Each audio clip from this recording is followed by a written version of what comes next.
Olá a todos, sejam muito bem-vindos a mais esse vídeo. Hoje eu trago dois relatos surpreendentes e aterrorizantes.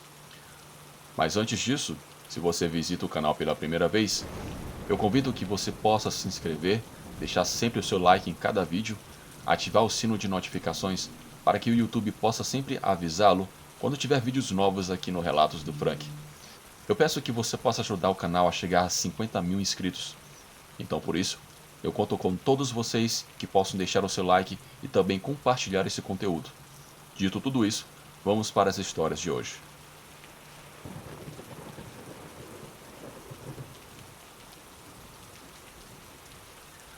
Olá a todos.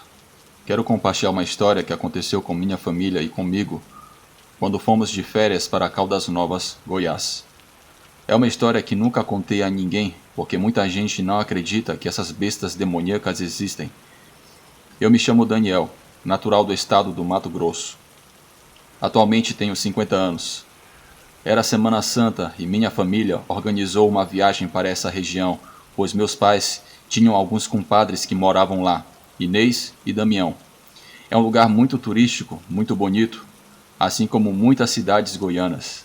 É rica em cultura, festas, águas termais, sua gastronomia deliciosa e principalmente suas histórias contadas em cada comunidade dessa bela cidade. A propósito, isso aconteceu na década de 90.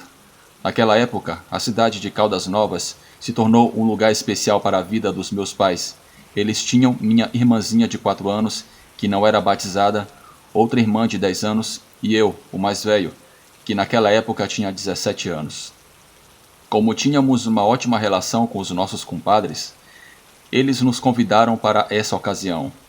Da mesma forma, sempre que podiam, eles também vinham nos visitar aqui em Barra do Garças.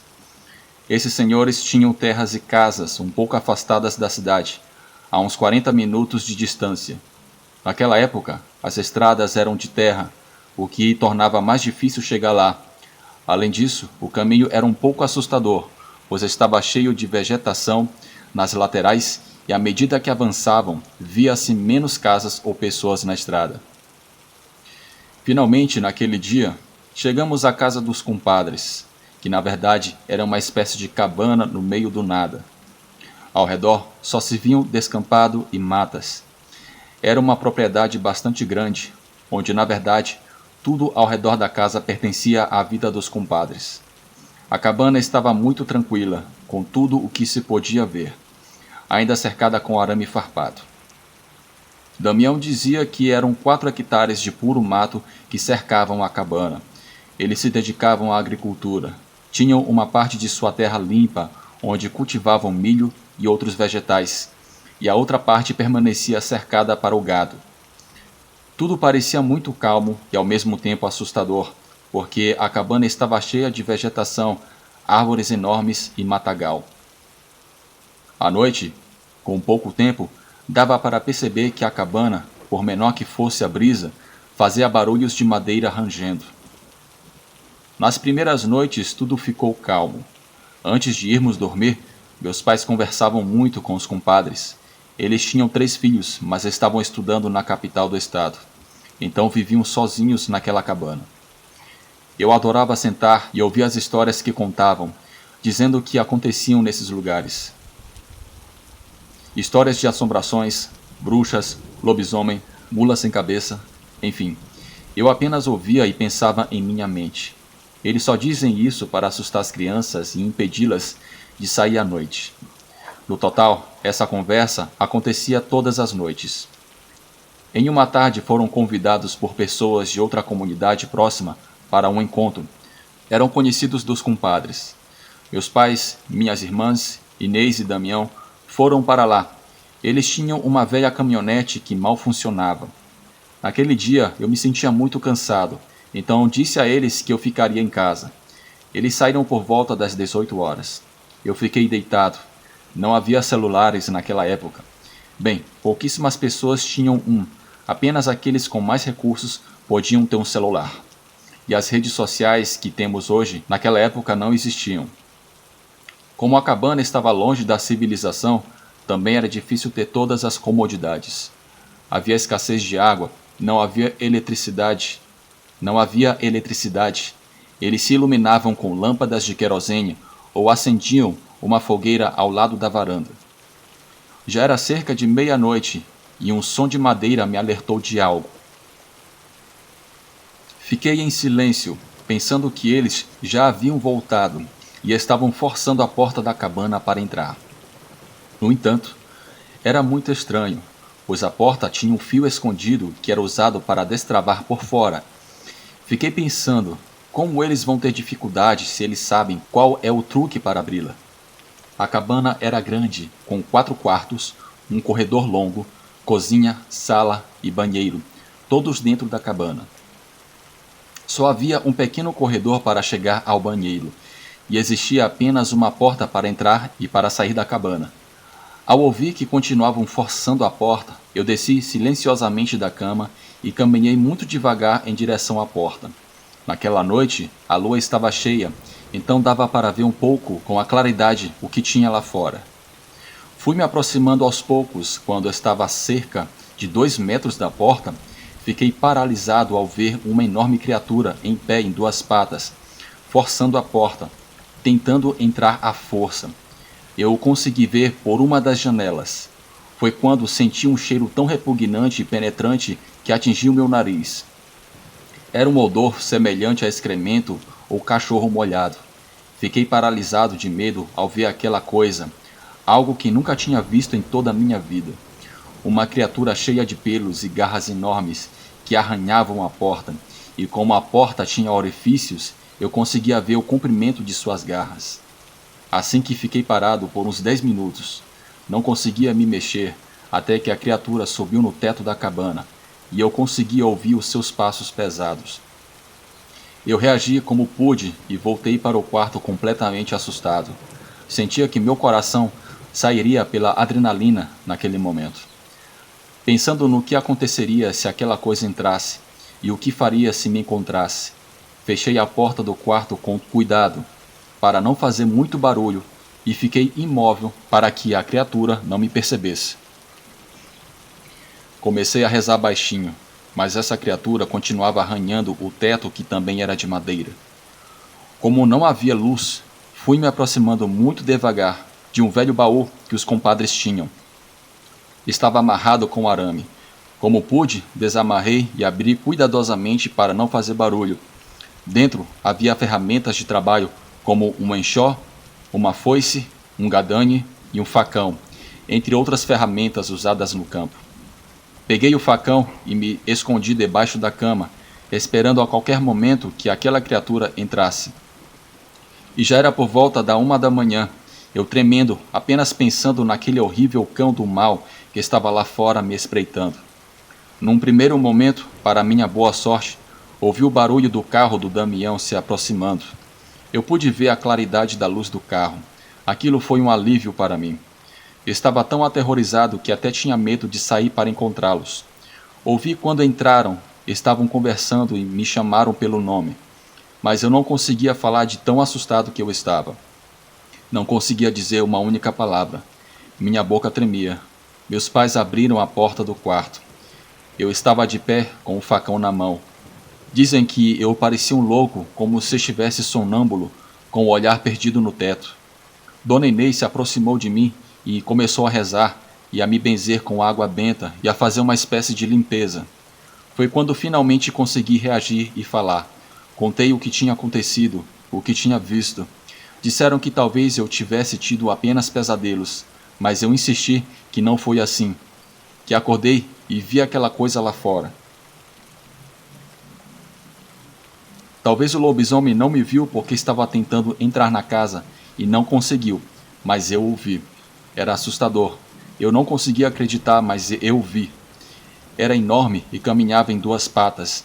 Não dormi naquela noite. Todos foram descansar.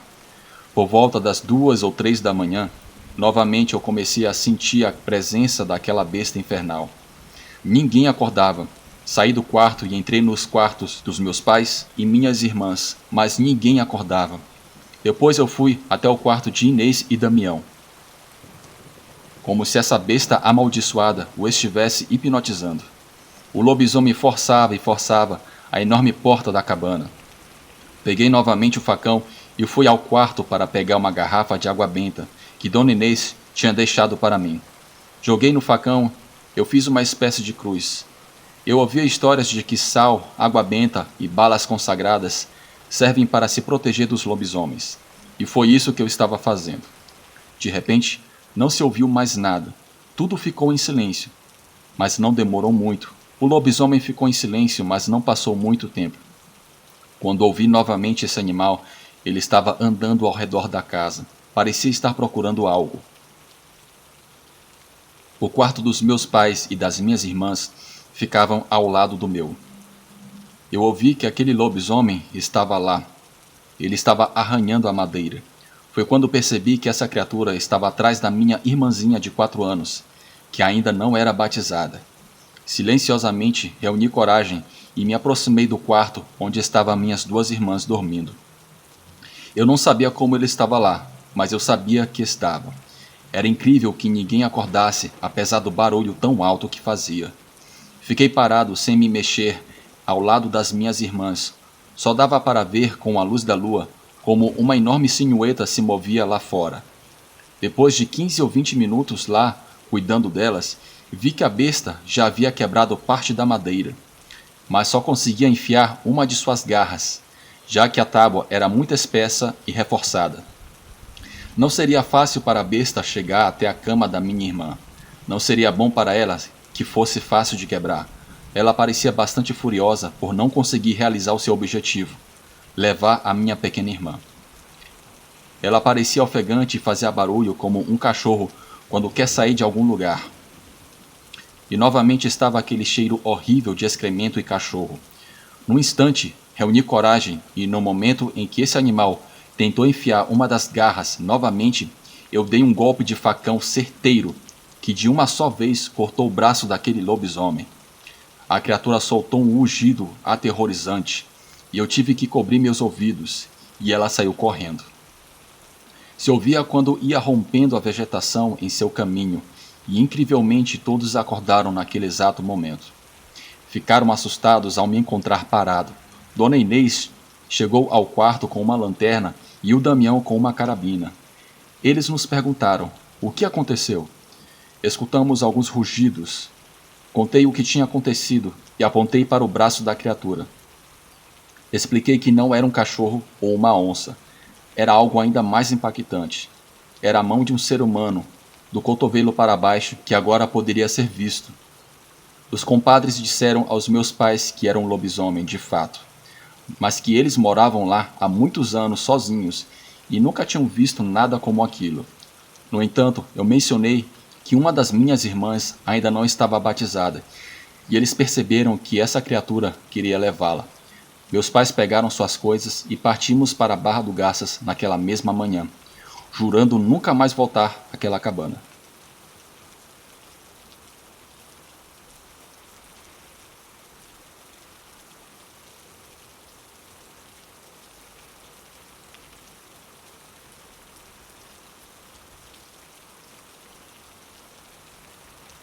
Boa noite a todos.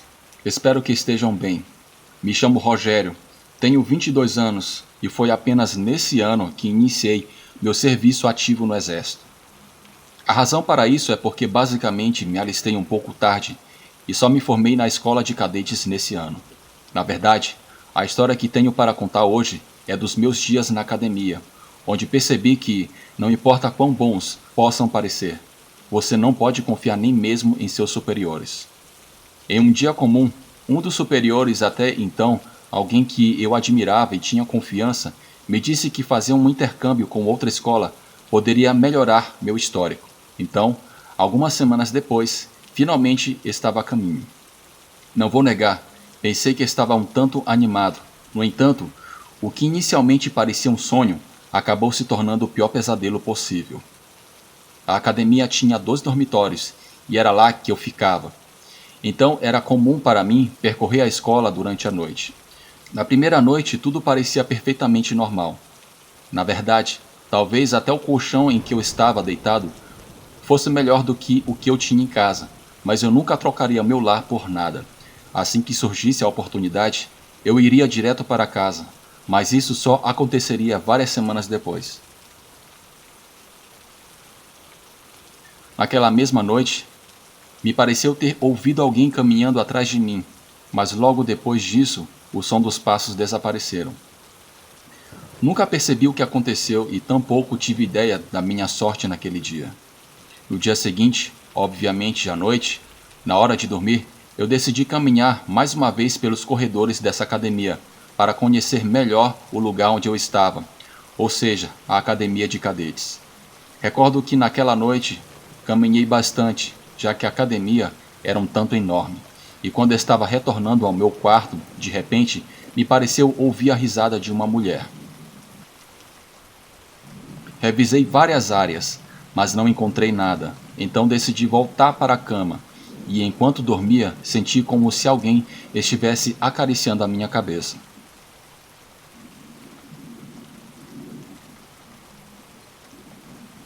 Já no terceiro dia, estava certo de que havia algo incrível, estranho e perturbador sobre aquele lugar. Eu não conseguia acreditar, não conseguia ficar tranquilo sobre isso, pois era o lugar onde eu estava hospedado. Se eu ignorasse essa situação, cedo ou tarde acabaria sofrendo por isso. Foi apenas na noite seguinte que finalmente pude descobrir o que estava acontecendo. Dessa vez, me sentia estranhamente assustado e não conseguia me livrar da preocupação. Foi quando finalmente vi uma mulher caminhando diretamente na minha direção. Seu traje era um tanto peculiar, pois usava um vestido de noiva. Algo muito característico era que, apesar de poder vê-la, ela parecia um tanto transparente. Suponho que o termo mais apropriado seria que ela parecia um tanto fantasmagórica. Literalmente, apareceu diante de mim, assim, do nada, sorrindo, como se nada estivesse acontecendo. E a aparência que ela tinha, devo dizer que não era feia. Pelo contrário, era uma mulher bonita. No entanto, havia algo em seu olhar que, não sei, suponho que me fazia sentir um pouco de medo. Não permiti que ela se aproximasse, simplesmente virei e saí correndo. Mas, no entanto, o que me surpreendeu foi que, imediatamente, ao fazer isso, a mulher começou a chorar. Seu choro, a cada segundo que passava, ficava mais alto. E honestamente, eu me perguntava como que eu era o único que conseguia ouvir esse choro forte, considerando que os dormitórios geralmente estavam cheios. Sinceramente, eu imaginava que algo estranho estava acontecendo naquele lugar. Mas nunca em minha vida pensei em algo assim. No entanto, isso não era tudo. Parecia como se, com esse grito, ela tivesse chamado mais entidades. Em questão de segundos, tive que ver como criaturas estranhas incomuns chegavam ao som do choro dessa mulher. Acreditem quando digo que nunca em minha vida senti tanto medo como naquele dia. Eu nunca me senti daquela maneira antes. Foi horrível, uma das experiências mais traumáticas e intensas da minha vida. Eu imagino que, por mais corajosos que sejamos, qualquer pessoa em uma situação tão aterrorizante faria o que eu fiz: fugir. Digo isso sem nenhum constrangimento, pois a situação estava além do que minhas mãos poderiam lidar. No entanto, enquanto fugia, conseguia notar claramente como eles me perseguiam. Naquela vez, tive que passar a noite toda fugindo, e finalmente, quando o dia chegou, liguei para o instrutor da minha academia de cadetes, pedindo para me transferir de volta. No entanto, ele me disse, ou melhor, me advertiu que eu deveria terminar um trimestre inteiro. Não tive escolha a não ser aceitar, e não fiz mais saídas noturnas a partir daquele dia. No entanto, toda vez que durmo, me sinto mais tenso, como se algo ou alguém estivesse me observando.